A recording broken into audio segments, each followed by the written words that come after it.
Well, I can't say I'm surprised to see this.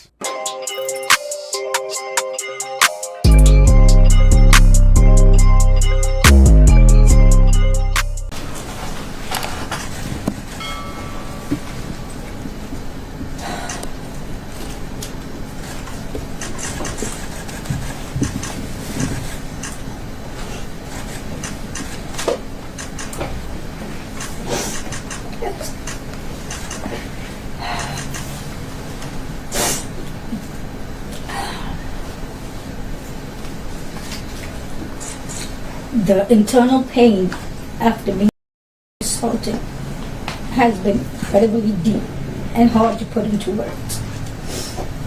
It goes beyond just physical harm caused by and during the assault.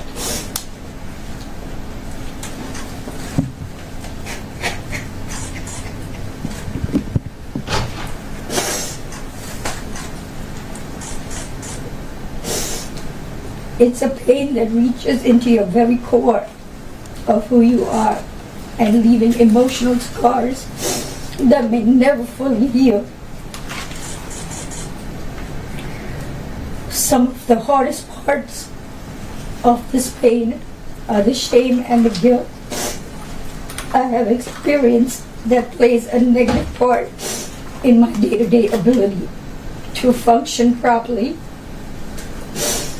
Being blamed, questioned, and threatened has often made me feel worthless, isolated, and sometimes responsible for what happened to me.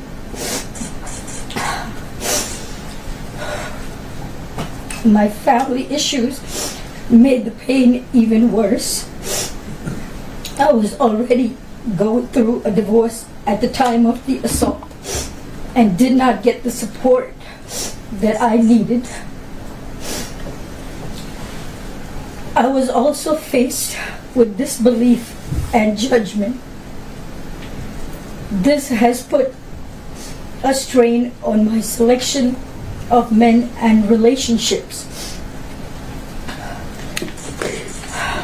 Where many relationships became aggressive and abusive, which has made me feel even more alone in my struggles.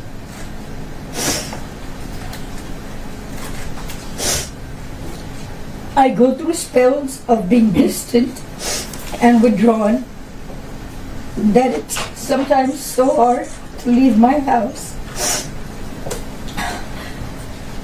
The trauma of the assault has taken a toll on my mental health. I've had PTSD, depression, and anxiety. I'm emotionally scarred. It has been hard for me to trust others, to form healthy relationships, or even feel safe in my own skin. Flashbacks, nightmares, and intrusive thoughts make me feel like it's a constant struggle.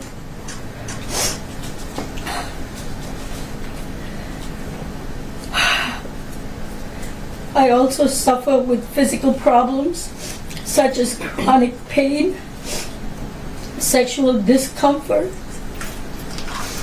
The violation I have experienced during the assault has had lasting effects on my body, causing ongoing health problems and complications. The combination of physical and emotional pain has created a cycle of suffering from which it is so hard to break free. I want to continue on this journey towards recovery and healing. I am glad that he is locked up, but that's a temporary feeling of relief.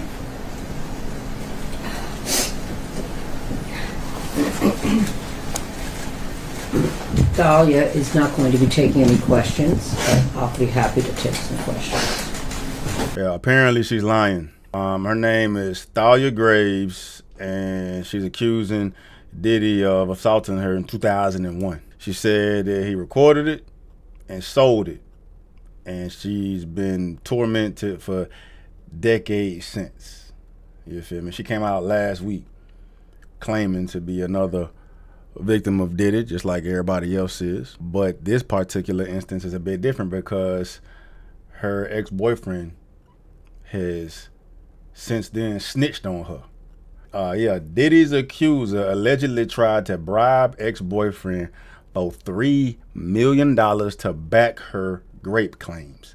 A new lawsuit against Diddy takes a twist as text messages suggest accuser offered $3 million to her ex to support her story. Yeah, Diddy's latest accuser, who's suing him for allegedly raping her and recording it, tried to get her now ex-boyfriend to corroborate her claim by paying him 7 figures, according to TMZ. Thalia Graves is suing Diddy and his head of security, Joseph Sherman, for allegedly raping her in 2001. And in the suit, she says she was dating one of Diddy's employees who was shown on a video of the alleged incident. I thought she was going through a divorce during the assault. I was already going through a divorce at the time of the assault. However, TMZ has seen a November 2023 text exchange between Thalia and the man who was her boyfriend in it.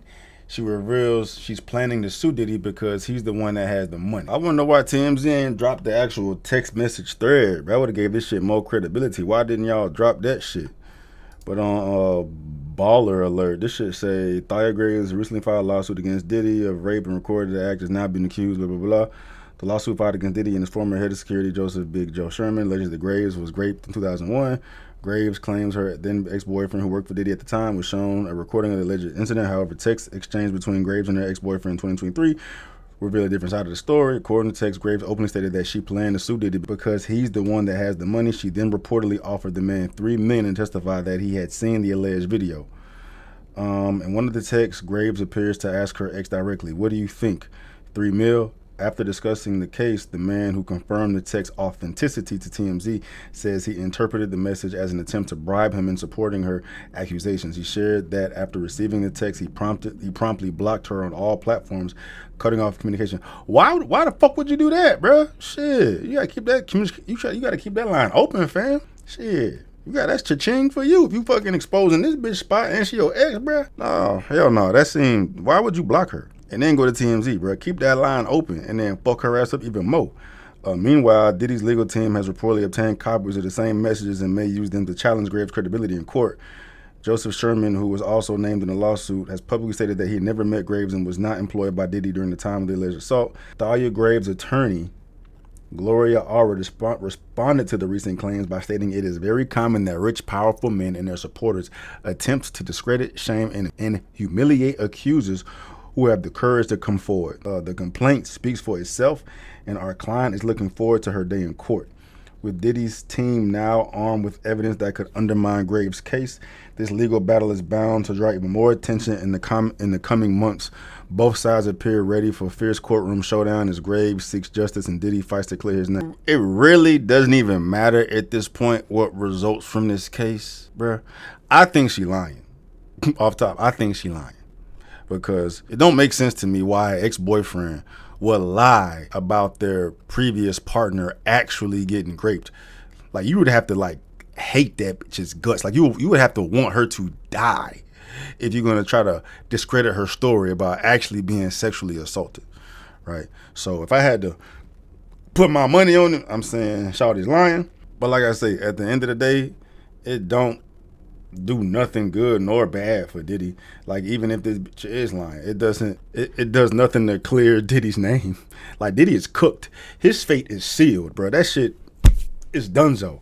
You know what I mean? Like, okay, once you get past this bitch, either you did it or you didn't. If you didn't do it, okay, that's one girl that is trying to capitalize off your downfall, bro. Like, I'd imagine a lot more women are gonna do, right? Motherfuckers are sinking ship. They're gonna try to reduce this motherfucker for all they can.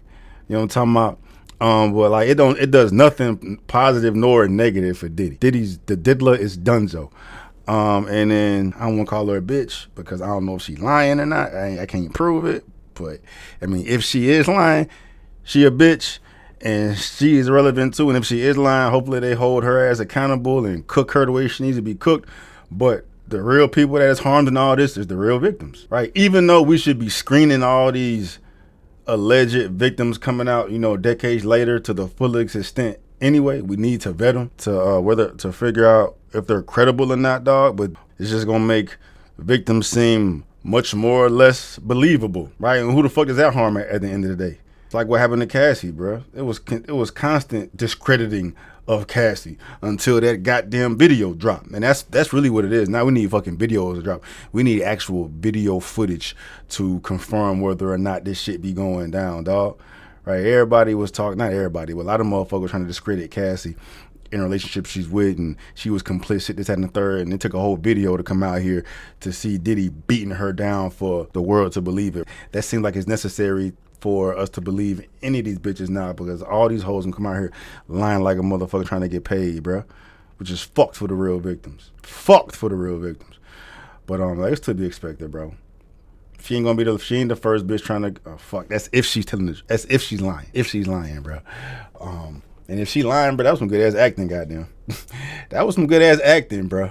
You feel me? But watching it again, dog, right after she stopped talking, I find it real peculiar that her attorney wouldn't allow her to take any questions, bro. Why wouldn't she want to take any questions? I know if I got fucking assaulted and I'm trying to goddamn put somebody behind bars or get my bread, and I'm telling the truth, ask me whatever the fuck y'all want. You feel me? Why the hell she can't answer no questions?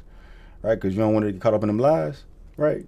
But like I say, I don't know. So I don't want to treat her like she's guilty if she's not guilty, right? Because then I'm a whole hypocrite, and I'm sitting here discrediting the real victim, bro. So we never gonna know, right?